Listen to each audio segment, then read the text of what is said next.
Start recording. There we go. So the session's being recorded now, and it gets put on our website, so you can go back and look at, go back through it. So I'll be flying through the fair old pace, and have a look at my other webinars as well.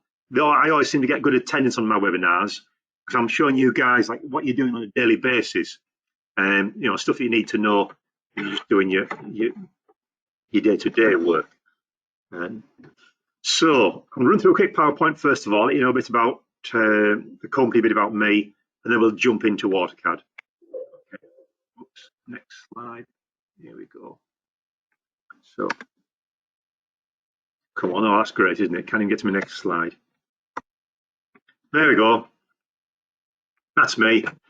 I've been with Greytech now since January 1989. So I'm part of the fittings now. Yeah, so that's what, 32 years, something like that. Now, when I first started, I was physically building PCs and putting together hard drives and floppy drives. But my role with the company now primarily is support and training. So I'm not at work doing either support or training. I'm either out on my motorbike, or not so much this year, at the moment rather, because it's all cold and there's salt all over the place. So now I'm sorry, I'm a fair weather rider nowadays, or I'm a paragliding in the summer, jumping off hills, trying to kill myself, or beekeeping. That's what I do when I'm not at work. As I say, so my primary role at work nowadays is support and training. I cover AutoCAD and Revit. So yes, so my training and these webinars, I get good feedback. So it's costing me a fortune, all this good feedback, you know. But yeah, so at the end, there's probably a feedback form to fill in or something. And as it says there, so with Tom there, look, been really useful tips and tricks. And Andrew there. And then Dominic says, I made it interesting as well. So what could be considered by some as a boring subject, but yeah, maybe I do make it interesting, I don't know. James there. Can't remember the last time I attended a course that actually showed some useful real world information. Because I'm involved with the support and training, with the support, I know what issues you guys have with CAD. So I try to put that into my webinars, you know, the real world stuff, never mind all this fancy, all singing, all dancing stuff. You need to know what, you know, on a daily basis, stuff that's going to help you. And then Sophie from a training course last week, apparently I've got plenty of patience when I'm training. So yeah, it says it all there really. So yeah, I get good feedback from my training on the webinars. So yes, the company's called Greytech. We're an Autodesk Platinum partner, so we've got the sales expertise to advise you correctly on the software, and we can back that all up with training support. And we've got offices, well, basically all over the world now. I'm based in that office up there, right at the top of, well, up at the top. I think it's a bit too high on the map, really. That's showing me almost in Scotland there. I'm not Scottish. I'm Yorkshire. I'm from Yorkshire. Tell you how it is. Short arms and deep pockets. That's me. Anyway, so yes, our head office is at Paris. So yeah, offices all over the world now. So I've been with the company, so yes, 30 plus years. That's probably me, the old one of the company. Headquarters in France there. And I think it's more than 11 countries now. And there's certainly more than 48 offices. Yeah, we've been growing all the time, even through all this carry-on, all this malarkey the last couple of years. We've still been growing even through all that carry-on. So yeah, I'm not sure when this slide was put together, but we're still growing even now. Maybe I need to update my slides here. Yes, I've got 600 staff now. We've just taken on another guy, some more guys in our Southampton office. We've got an R&D department in Romania. We write software as well. We write what we call a power packs to add into Revit into AutoCAD. So those power packs go down really well. If you're one of our customers, I believe you get the power packs free of charge. So they just help to automate part, you know, when you're working in AutoCAD or in Revit. And and we have a really good support system in place as well. And yes, about 35,000 plus training courses delivered per year. I didn't know it was that many. Anyway, there we go. So yeah, why come to us? Well, we can supply you with our power packs to go into your software. Do all the simulation stuff as well. So we've got expertise in all the software that Autodesk do, and all the way through from the delivered product as well. Manage all your work in progress data, and yeah, so there we go. That's been the company. Now, so today's webinar then is about annotating a drawing, looking at text and multi-leaders, and should you be putting your text and multi-leaders into model space? Do you put them in paper space? Do you make them annotative?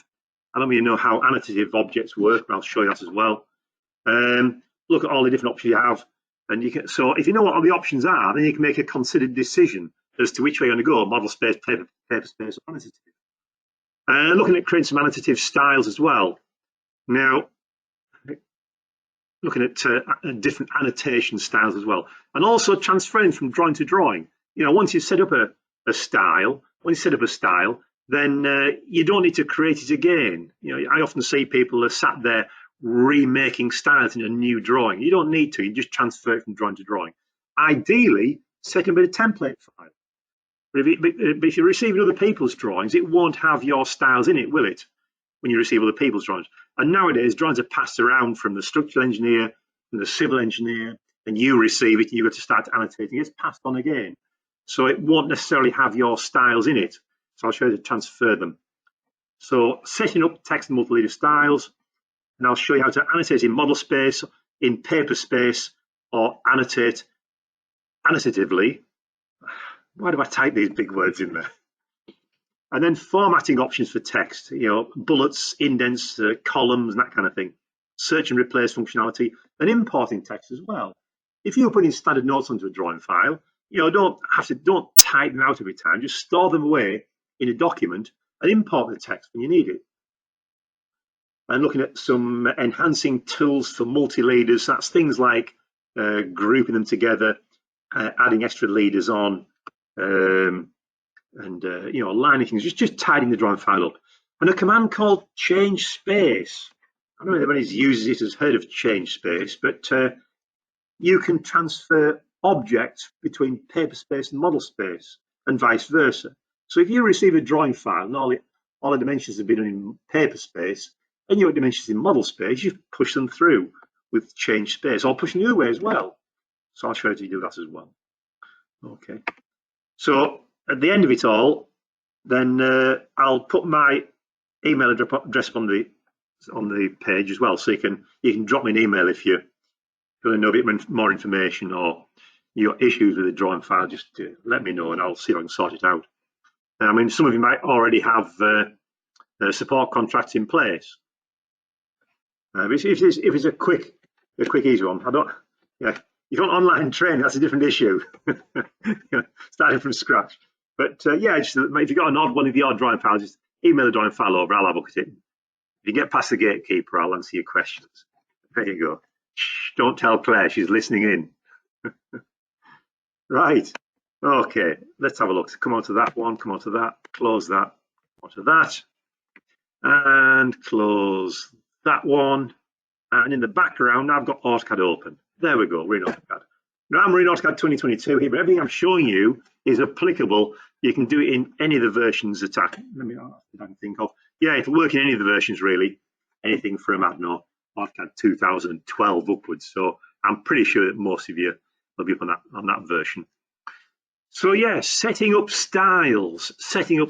Now when I'm setting up styles in a drawing file, in this drawing file here, different text styles and so on. On the Annotate tab on the ribbon, on the Annotate tab, I tend to go straight to that one. You can set it up from, there's an annotation panel here, look, on the Home tab on the ribbon. But an annotation panel in there. But personally, I prefer to go to this Annotate tab where you've got the full ribbon there, look. Now to set up a style, there's the text panel There, look. And there's a little arrow in the corner. That's probably the best way to get into it. You click onto that for your text styles, and it brings up the text style manager. And it's in here where you set your styles up, Okay. Now, this drawing's got probably too many text styles in here. But what I would recommend is that you create your text style and give it a name, what it's being used for. There's a style in here which I think's been set up incorrectly, called Arial.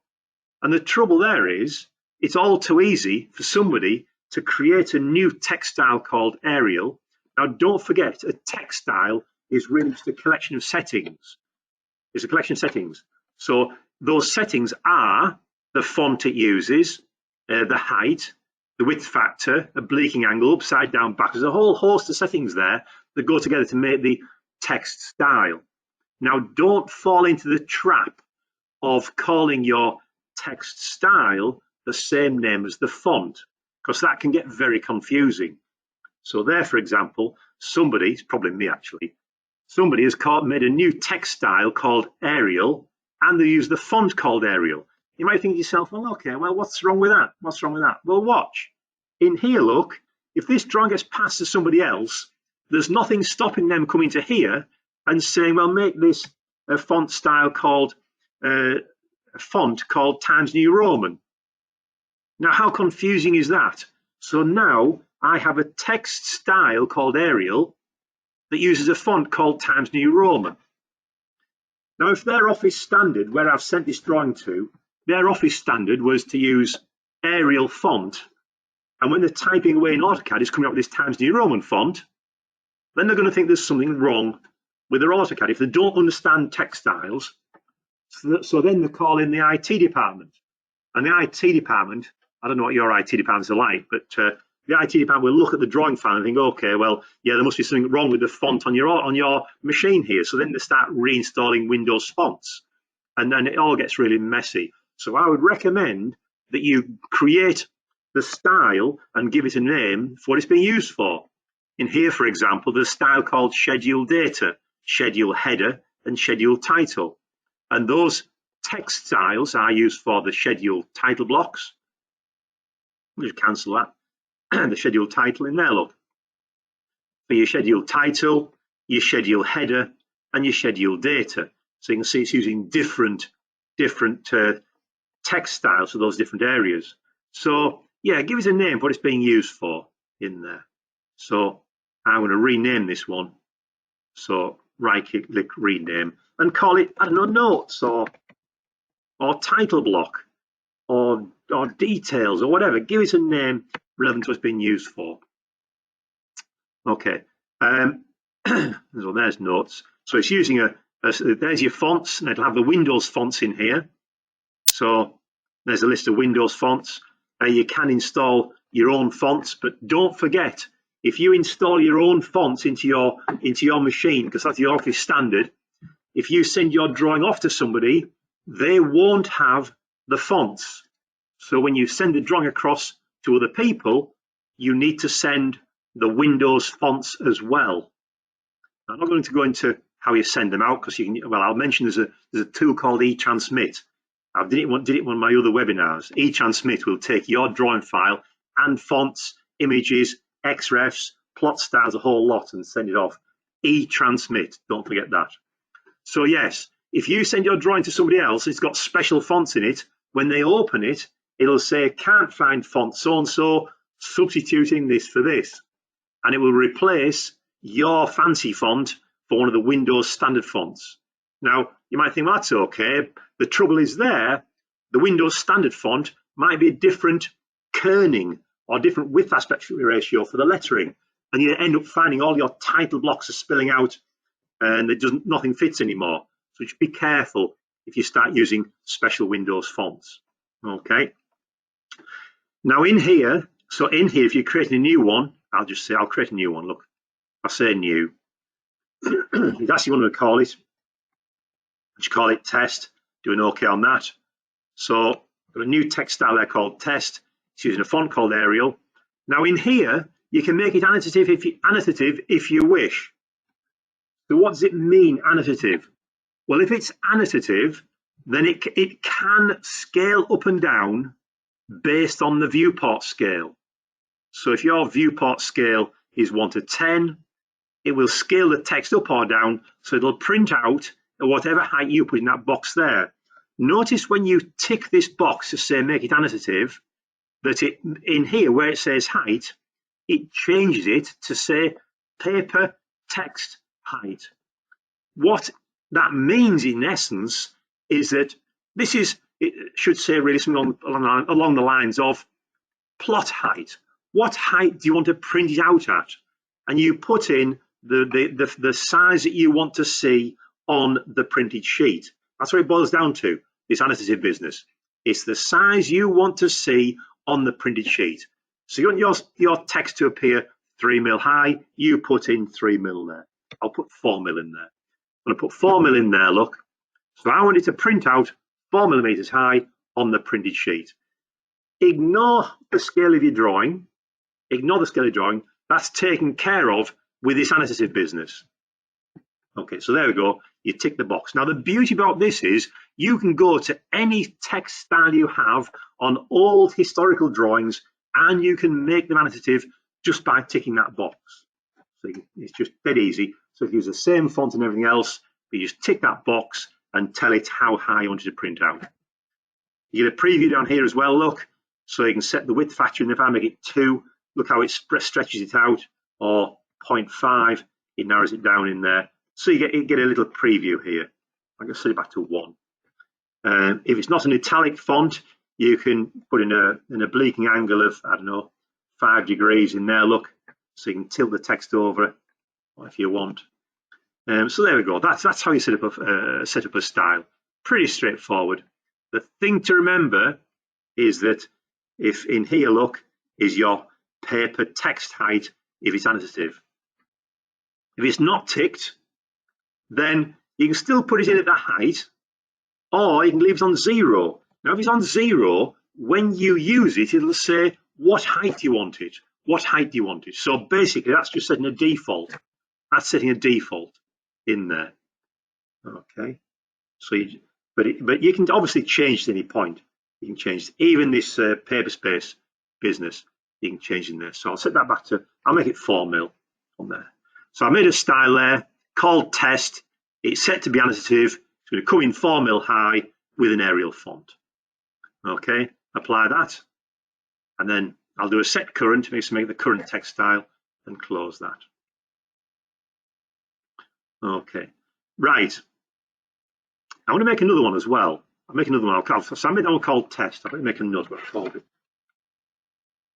I said nothing's set up in this. I'm all doing it off the top of my head here.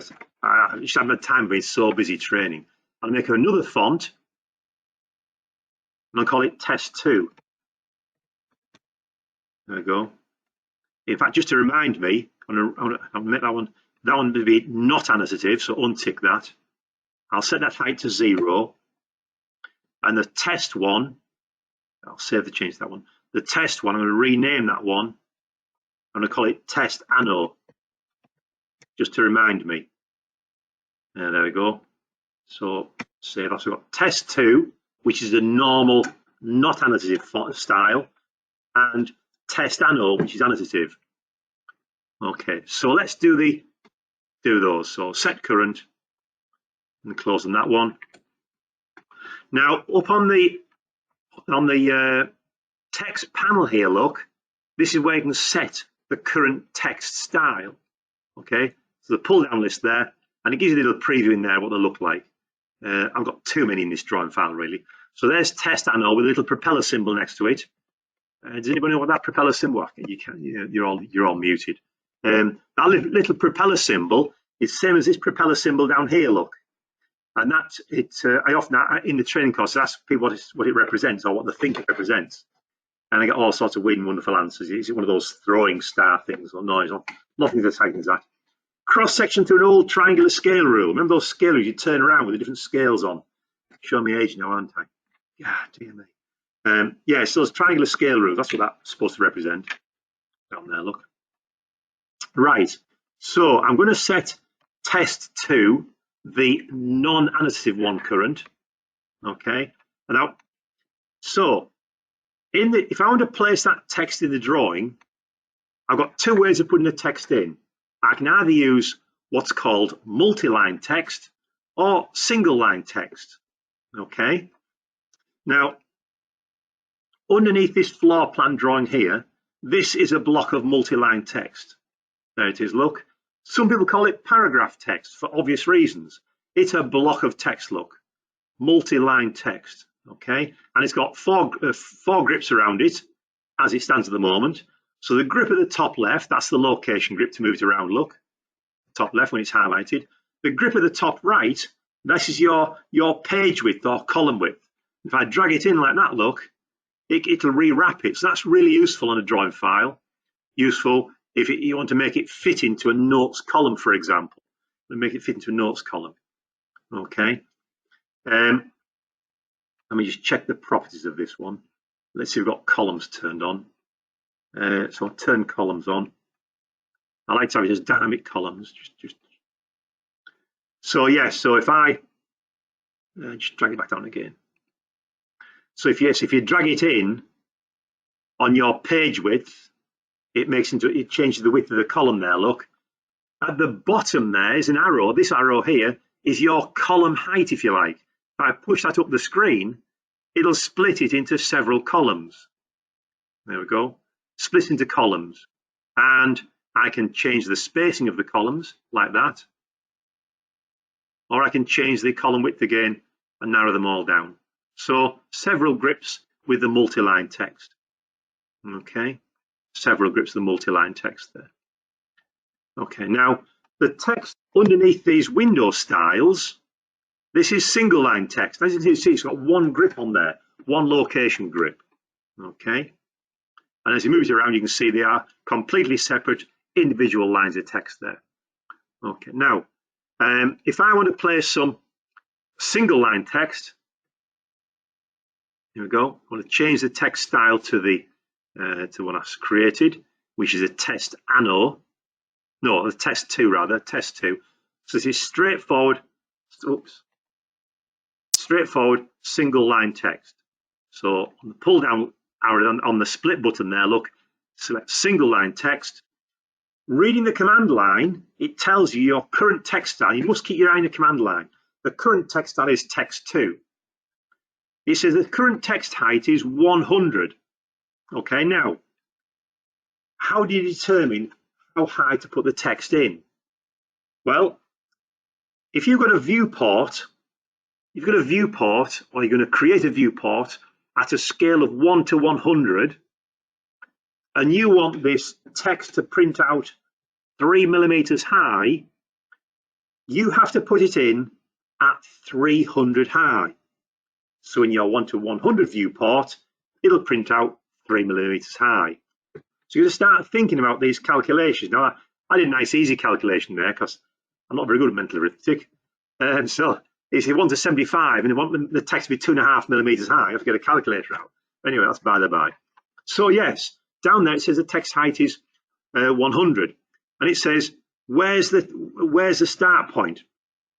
So, or I can change the justification or the scale or the style rather. So if I click on the screen, it's now asking that it's defaulting to what I last used for single line text. Now I need to type in 300, press enter. It's now asking for the rotation angle. Well, it's an angle of 0 going across the screen. And now it's saying type the text in.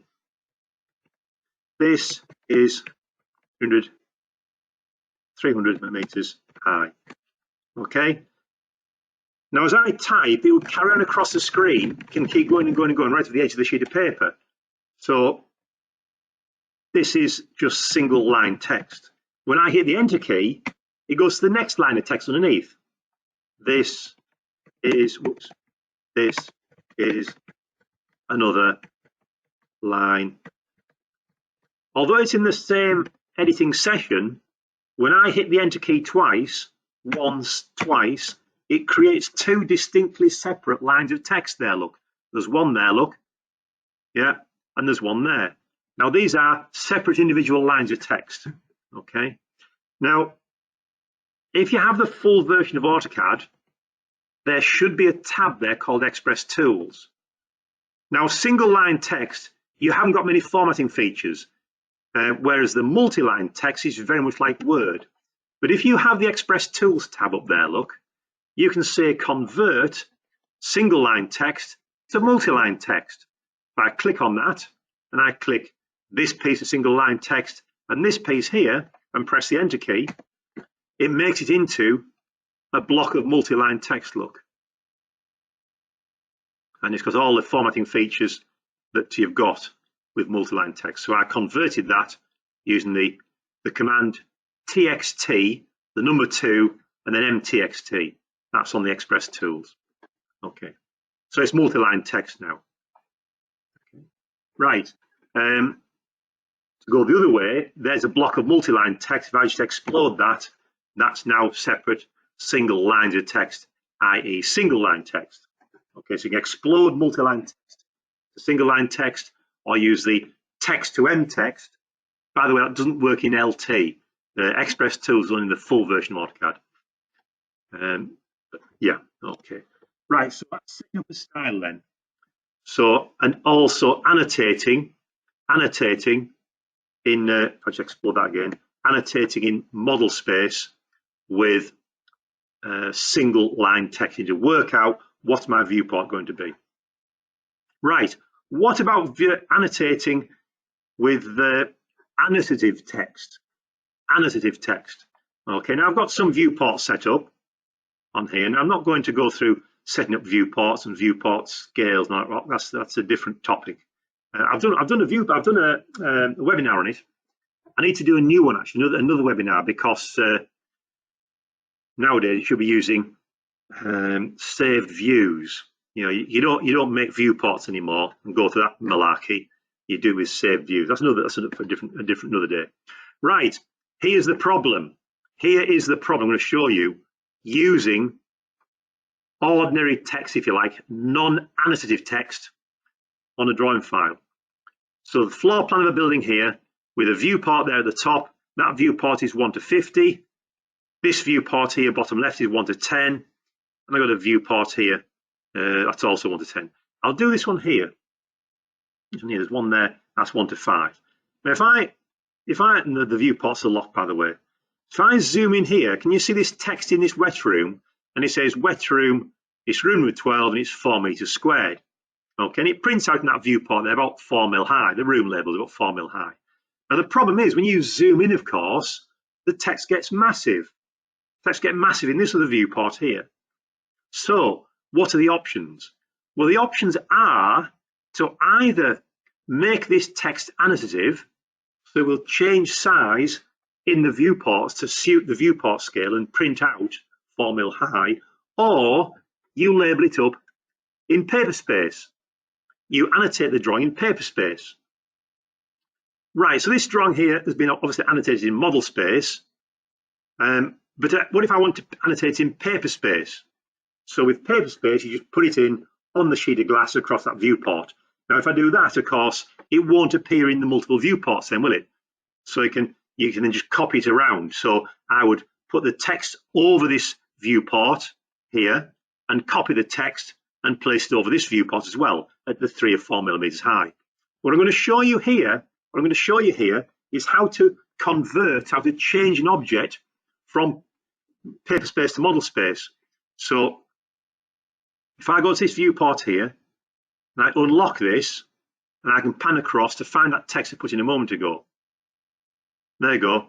Now it's coming a bit high because that would be 3 million 1 to 100 viewport. That's what viewports 1 to 50s. It's coming twice as high as it should do. But nevertheless, what should I do here? I'm going to unlock these viewports and pan across. So this text should look massive. Should look massive in this viewport here. There it is. It looks massive. So it's no good, is it? It's far too big in this viewport here. So what I'm going to do is I'm going to use a command called change space. So this is plain text, not annotative, but this is one of the options for annotating paper space.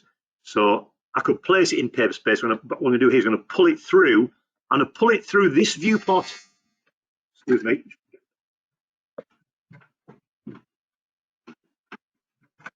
I think it's the post.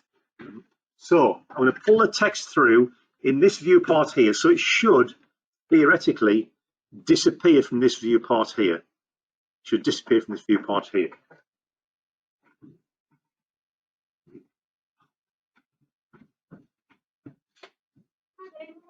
Yeah, I'm just on a call actually. No. Okay. Sorry about that. God dear me. Right. So if I pull it through this viewport here, multitasking, dear me. It should theoretically disappear from this viewport here, shouldn't it?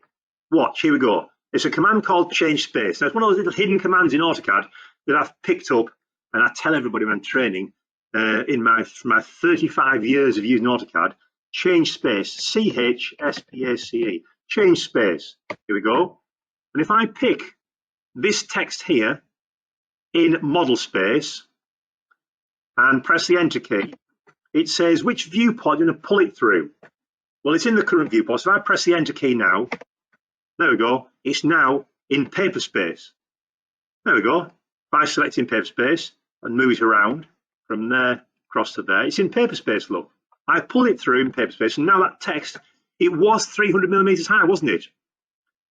Now, if I just move it back again to where it was, and if I zoom in, if I select this text, it's pulled it through, and it's now height is 6 mil high there, look, in properties.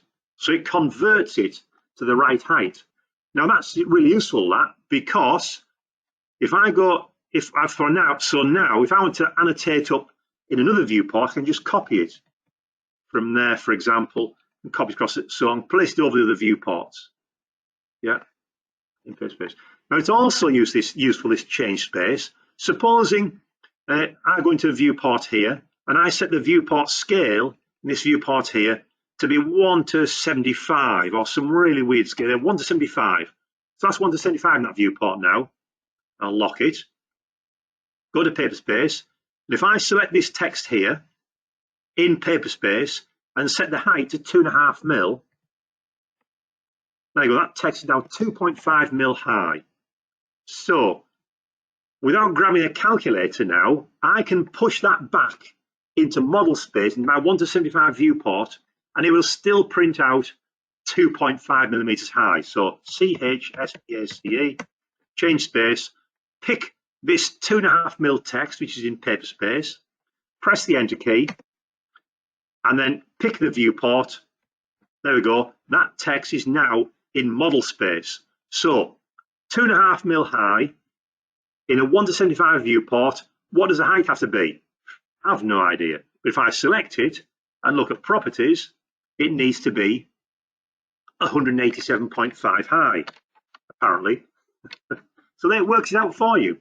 So you can place dimensions, text, or anything you like in paper space. But if your office standard is having it in model space, just push it back through and it'll be the right height. It's also useful to do that. If you've got a viewport with all your text set up at the right height, but it's not annotative, then and you need to change your viewport scale. So just pull it to paper space, change your viewport scale, and push it back through the model space again, and it'll readjust all of your text height accordingly. That's a good way of working. Now, that's if you don't want to go into annotative text. So let me now show you how annotative text works. Okay, annotative text. So you need to be looking at these propeller symbols down here. See them down here. So I'm in a viewport. The viewport scale is set to correct at 1:75. Neither of these propeller symbols are lit up. They're the killers. That's what destroys your drawing when using annotative objects. So just watch out for that. Let's get rid of this text out of the way here. So I'll delete that. That text there is in paper space. So I'll get rid of it from paper space. So I'm in the model space now. I'm inside the viewport. I'm going to set my text style current, the annotative one, that I said print out 4 mil high. Okay, so I'm in my viewport there, look. The viewport's 1:75. Okay, now I put in some single line text, a start point. It says there, look, the test anno, the text height, it says it's going to come in at 1 to 100, 1 to 300, sorry, text height is 300. Justify, set the justification, so the start point is going to be just there. The rotation angle is 0, and I just start typing in, this will, I think it's 4 millimeters, will print 4 millimeters high. Hit the enter key, sorry, it's enter key twice, and there we go. Now if I go near that text, look, it's got that propeller symbol on it. Got the propeller symbol on it. So in other words, it's telling me it's annotative, and it will appear when the viewport is 1 to 75. Okay, neither of those propeller symbols are lit up down here. It's 175. If I click on it, look in properties, it says there that the paper text height, so that keeps it easy, look. If I say now I want it to print out 5 millimeters high, I can adjust it in there, look, or 6 millimeters high. I adjust it in there, and it changes the height on the screen there, so it'll still print out 6 mil high, whatever I tell it to print out at. Okay. Right, now then, this is the beauty of this annotative objects. Now watch. So the viewport is set at 1 to 75. If I want this text to appear when the viewport is 1 to 50, if I select the text, right click, go to Annotative Object Scales, and I tell it to add in another viewport scale. So in here, it's going to appear when the viewport is 1 to 75. If I say add in when my viewport is also 1 to 50. Okay, and okay on that. So now this piece of text has been told to appear when the viewport scale is either 1 to 75 or 1 to 50. Okay, and the little propeller symbols there, I've got 2 now. It's basically telling me there's more than one viewport scale added to that text. So let me change my viewport scale now to 1 to 50. I've just unlocked it. I'll pan it across a bit so I can see it in the screen. If I change my viewport scale to 1 to 50, click, see how it resizes the text there? If I knock my viewport scale back to 1 to 75, see how it resizes it? What if I want my viewport at 1 to 100?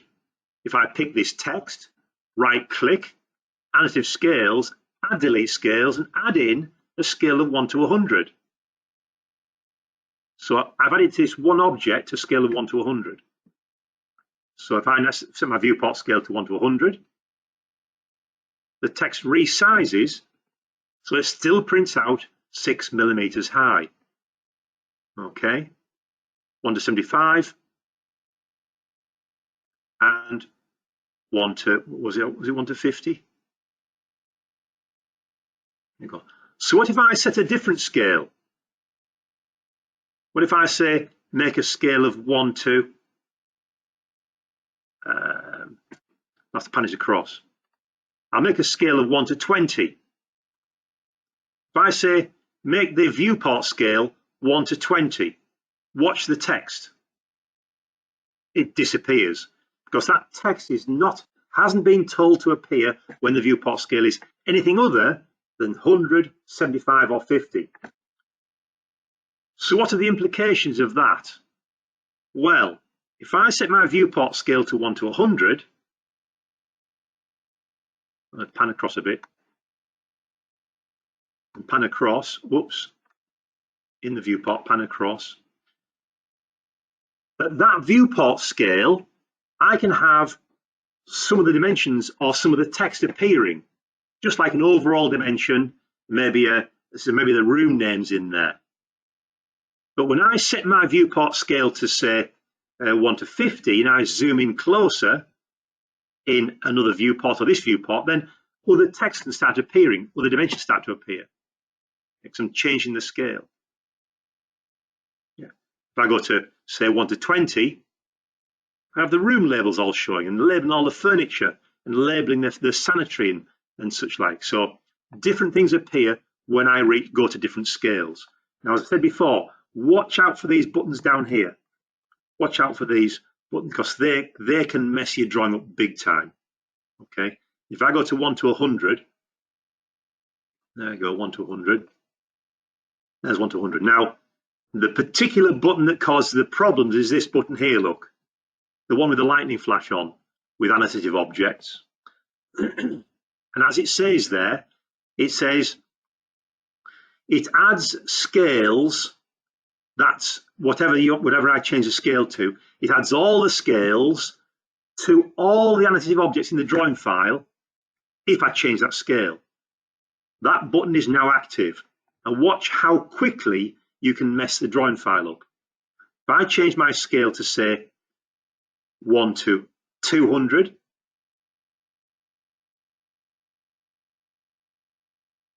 I go back to 1 to 100,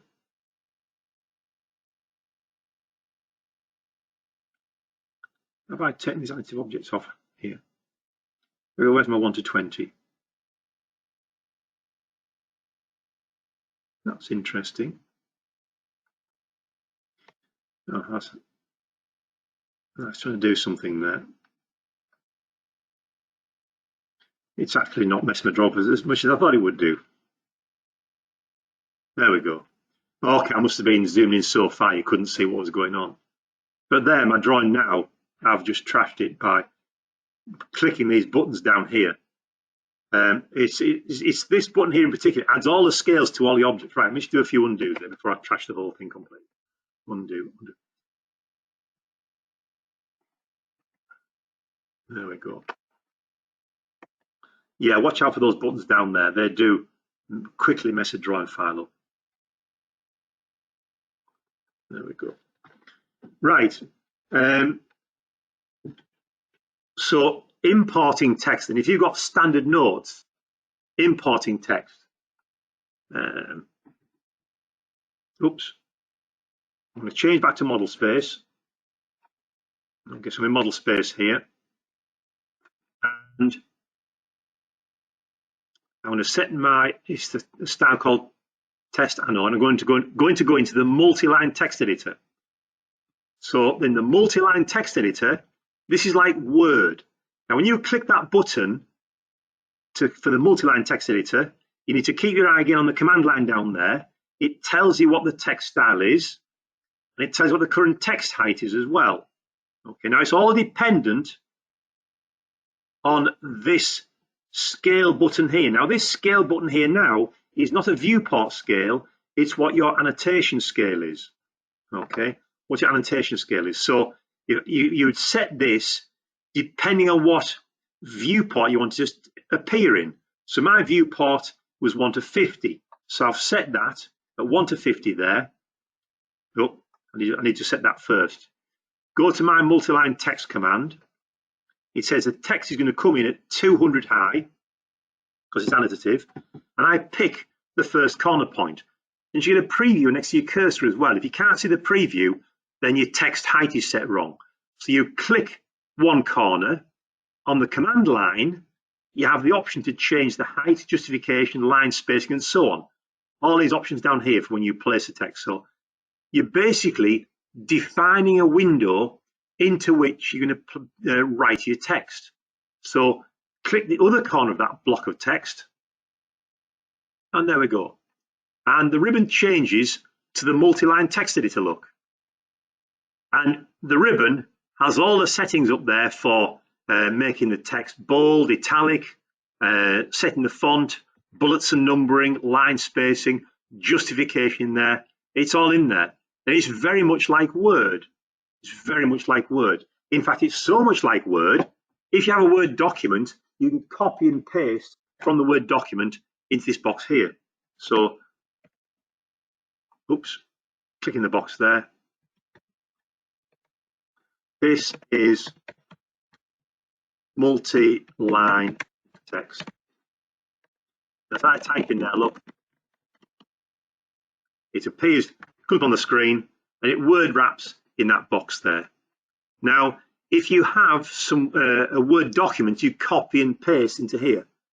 If you have got any TXT files or an RTF file, you can do a right click and import from a TXT file, look. So I say import text, and I say, I don't know, there's a general notes TXT file there. It's looking for a TXT file or an RTF file. That's a rich text format file.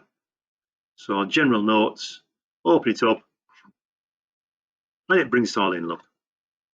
Brings it all in. Now I can change my column width there if I want, in there. And it brings that block of text in, look. Okay, so it's brought it from the multi-line text editor. So in here, just like you can in Word, I can highlight it. Look, I can say make that 6 high, and I can underline it. Yeah, change the color. Okay, and I can highlight a block of text there. In fact, I'll highlight the whole lot. Highlight it all, look, and bullets and numbering, look. I can just make it numbered in there. So it numbers it all. I can put in indents, look.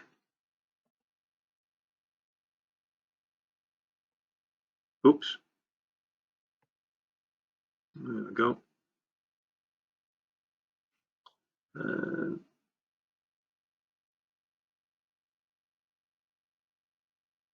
we go. Click away from it, and it puts that block of text in there, look. Puts the block of text in there. To edit it, you just double click on it and go back into it, get rid of that top there. Okay, so it puts it in as a block of notes there, look, with indents, bullets and numbering, and all the things you'd have in Word. Yeah, if I click on it in there, look, use that grip across to pull it across and rejig it. Now, I've noticed the time there, it's running away with me. Multi-leaders, that's another really useful tool. Here's a drawing file, and in here, I'm going to place some multi-leaders. Now, the multi-leaders are set up just like dimensions, really. I'm doing a webinar on dimensions between 12 and 1 today. So I'll go through the setup a bit more, but set it with a style, just like it is before. Click onto this here, and there's a couple of styles in here. One with text on the end, one with like a curly leader in there.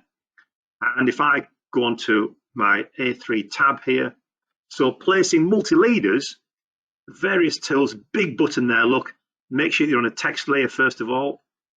Come into here, put on the text layer, go onto the Annotate tab on the ribbon, pick on a multi-leader, turn my snaps off, place a multi-leader in there like that, and it comes up with a multi-line text editor because that's the particular style. Power chord, okay, and then if I do another one, point at the switch, point to the switch, and another multi-leader pointing at the power bar. Okay, power bar. So that was one particular multi-leader style. Okay, now the beauty about these is it's all connected. If I move this across to the other side like that, it stays connected. Okay, pull it around just like that. Now the other multi-leader style in here was one called keynotes. Now with this one, it comes in slightly different. Watch. If I put a keynote in there, look, it comes up with a block with an attribute number on. So it's like a part number for parts listings. And it pops it in there, look, and puts a part number in. Okay, so if I add another one in here, pointing across here, place that one just there. This is part number 02, for example. And then pop another one in there, pointing at the switch. That's 03. So it's putting a symbol in there with an attribute data in there. And then for the sockets, I'll place one underneath the sockets down here, look.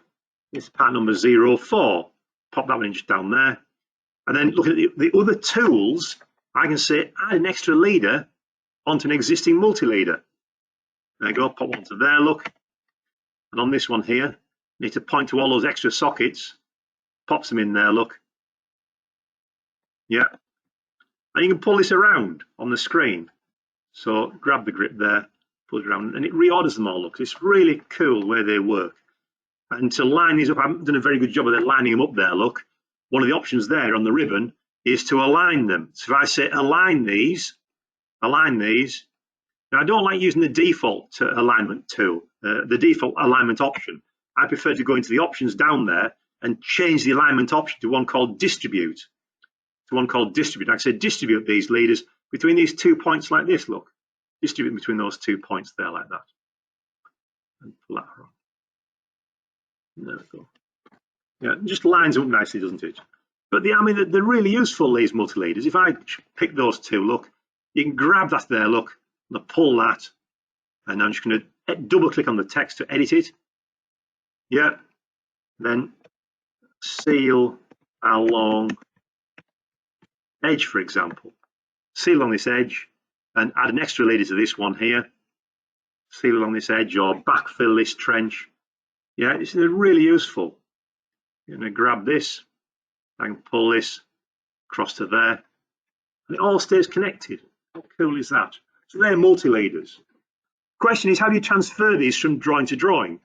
So in this drawing here, I have a multi-leader style called Keynotes. In the heating drawing, I don't have one called Keynotes. So you can either copy it from drawing to drawing or use the tool. Ideally, use the tool called Design Center. The tool called Design Center. Been AutoCAD for donkey's years. This is the tool so I typed in DC, comes with the palette. Yeah. It's also on the View tab on the ribbon. There it is, look. View tab on the ribbon, bottom row, Design Center. And I've clicked on the Open Drawings tab there, look. And there's the Power Protector M drawing. And in the Power Protector M drawing, I can transfer blocks between drawing to drawing. There's the outlets there, look. There's a switch in there. I can drag and drop from drawing to drawing. What I'm after here are the multi-leader styles. So there's this multi-leader style called Keynotes, which doesn't exist multi-leader style in this one. I've got Notes, Sewerage, and Standard. So in the Power Protector M drawing, I select multi-leader styles, just drag it from there, look, into this one. There we go. Looking at the Power Protector drawing, layers, it's got those few layers there, look. In the 600 heating drawing, the floor plan drawing, lots of layers. So again, if I switch to the Power Protector drawing, I can use Design Center to drag and drop sets of layers from one drawing into another drawing, just by dragging and dropping. And now my Power Protector drawing has a whole series of layers. If I close Design Center, my Power Protector M drawing now has a massive layers in there that I've just pulled across. So Design Center, really powerful tool for transferring styles, text styles, dimension styles, multi-leader styles, sets of layers from drawing to drawing. Right, setting up styles. I'm panicking now. I haven't covered everything in the 600 or so. Setting up the styles, annotating in paper space, annotating model space, using the change space tool there. Looking at annotative text where the text changes height. Let me just go and show you that. If I go to my plans, A1 plans 2. So there's my viewport look. I'll unlock it, pan it across. Where do I put my text? So that text there is annotative. So there's my block of text. That should print out the same height. There it's 1 to 50. If I say make the viewport 1 to 100, see how it's resized the text there? So it's resized the text. So if I make my viewport, oops, go into the viewport. If I make my viewport 1 to 50, the text resizes. Make my viewport 1 to 20, the text resizes. It always will print out to the 3 or 4 mil high. So when I had my original view of that wet room there, if that symbol there had been set to be annotative, it would have rescaled it down to the same size in there. Blimey. So there we go. Right. if you have any questions or queries about this, setting up the multi-leader styles, multi-line text, single line text, then just drop me an email. My email is, I'll put in some annotate. I'll annotate on the screen. There we go, 4 mil high. My email is, the start point is there, rotation 0. steve.crow@greytech.co.uk. And as I say, this session is recorded, so if you're going to go back and have a look at it again, you have a bit more spare time, just register with Claire at our offices, or drop me an email. I'll get you sorted out so you can go and look at my previous emails on that one. Fantastic. Look, it's nearly 11 o'clock there. So I'm back online again at 12 o'clock doing one on dimensions, looking at dimension scaling, setting up different dimension styles and so on. Okay, folks, well, thanks for that. Sorry about the interruption there halfway through. And yeah, have a go at them, see you get on. Okay, folks. Cheers now. Thank you very much.